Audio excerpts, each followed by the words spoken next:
Takdir hidup dan mati seorang manusia memang misteri besar dari kehendak Tuhan yang Maha Esa. Tidak peduli bagaimanapun dekatnya seorang dengan ajal, bila Tuhan belum menjatuhkan vonis mati, maka orang tersebut masih terus akan menjalani kehidupannya. Banyak orang yang mengatakan bahwa satu kali seorang berhasil lolos dari maut, maka hal ini dikatakan sebagai beruntung.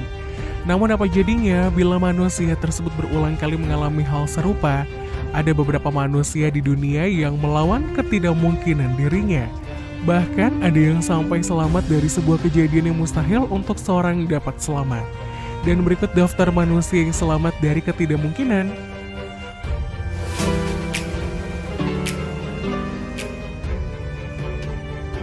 Tsutomu Yamaguchi. Setelah selamat dari bom atom pertama di Hiroshima dengan badan penuh luka, seorang insinyur bernama Tsutomu Yamaguchi memutuskan untuk pulang ke kampungnya di Nagasaki.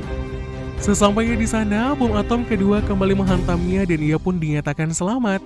Untuk kedua kalinya Yamaguchi kembali mengalami ledakan bom atom dan kali ini pun ia masih selamat. Saat itu yang ada dalam ingatannya hanyalah anak dan istrinya.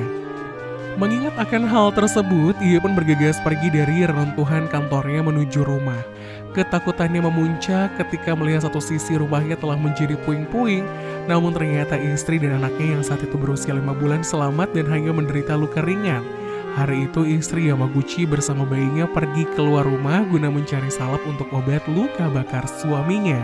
Saat bom menghajar, ia dan bayinya sedang berlindung di sebuah lorong. Anatoly Bugorsky, seorang ilmuwan asal Rusia yang pada tahun 1978 lalu secara tidak sengaja merasakan pengalaman terburuk dalam hidupnya, bahwa ia menaruh kepalanya dalam eskalator partikel yang masih dalam keadaan hidup, di mana hal tersebut seharusnya tidak boleh dilakukan.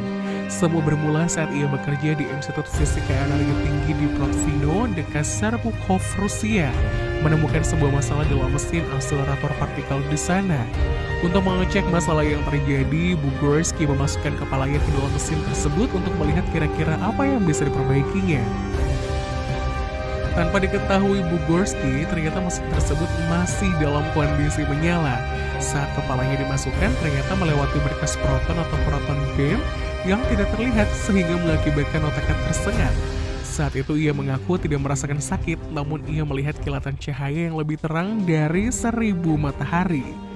Bugorsky sebenarnya tahu bahwa ia telah menembus proton beam, tetapi ia tidak memberitahu siapapun. Dirinya justru dengan tenang menyelesaikan pekerjaannya dan menulis apa yang dialaminya pada sebuah jurnal.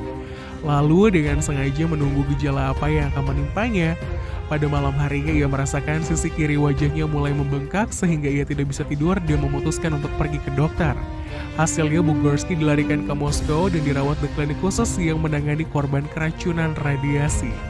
Para ilmuwan menyatakan bahwa Bugorsky telah menerima radiasi setinggi 200.000 hingga 300.000 rad. Itu adalah angka yang sangat tinggi, di mana untuk normalnya 400 hingga 1000 rad cukup untuk membunuh seseorang. Bugorsky merupakan satu-satunya orang yang berhasil selamat dari tingkat radiasi yang sangat tinggi tersebut, karena memang sinar yang menembus kepalanya adalah sinar yang terfokus. Jose Salvador Alvarenga adalah seorang pria yang mengaku telah menghabiskan lebih dari 1 tahun terombang-ambing di lautan luas.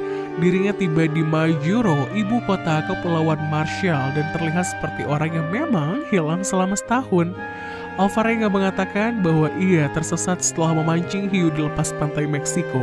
Setelah tersesat, ia mengaku bertahan hidup di Samudra Pasifik dengan makanan ikan, burung, dan juga kura-kura. Alvarenga mengaku meraup ikan kecil yang berenang di samping perahunya dan memakan ikan itu mentah-mentah. Untuk mengatasi rasa haus, ia pun meminum darah burung yang bisa ditangkapnya. Saat itu, Alvarenga meninggalkan Meksiko menggunakan perahu fiberglass bersama seorang rekan bernama Yahazkiel. Hantaman badai menjadi awal petualangannya terombang-ambing di lautan. Menurut Alvarenga, Yahazkiel meninggal sebulan sejak pertama kali perahu mereka dihantam badai. Lebih dari setahun di laut, Alvarenga mengatakan kepada petugas dia berenang ke daratan Ebon, daerah kecil yang masuk wilayah Kepulauan Marshall.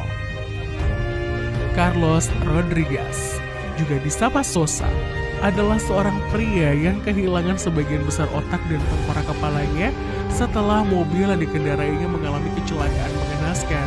Sosa yang saat itu sedang mengendarai mobil dalam keadaan mabuk usai menghadiri pesta narkoba terlempar keluar melalui kaca depan mobilnya dan menabrak sebuah tiang. Pada saat terjatuh, kepala pria malang ini terlebih dahulu menyentuh aspal jalan.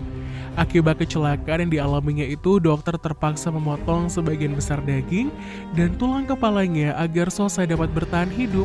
Kejadian yang dialaminya itu menggugah Sosa untuk memperingatkan orang lain agar tidak melakukan hal serupa dengan apa yang dilakukannya. Untuk itulah Sosa memposting video dirinya di mana ia menunjukkan bentuk kepalanya yang tidak lazim sambil memberikan pesan pada semua orang. Mauro Prosperi.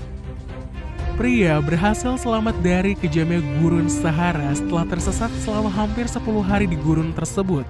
Ia adalah Mauro Prosperi, pria yang bertahan hidup dengan meminum urin sendiri dan darah kelelawar. Bahwa ia tersesat di gurun Sahara bagian wilayah Maroko saat mengikuti ajang maraton des 11 tahun 1994 dengan rute sepanjang 155 mil melalui Sahara. Prosperi mengisahkan bahwa ia adalah salah satu dari 80 pelari di ajang tersebut.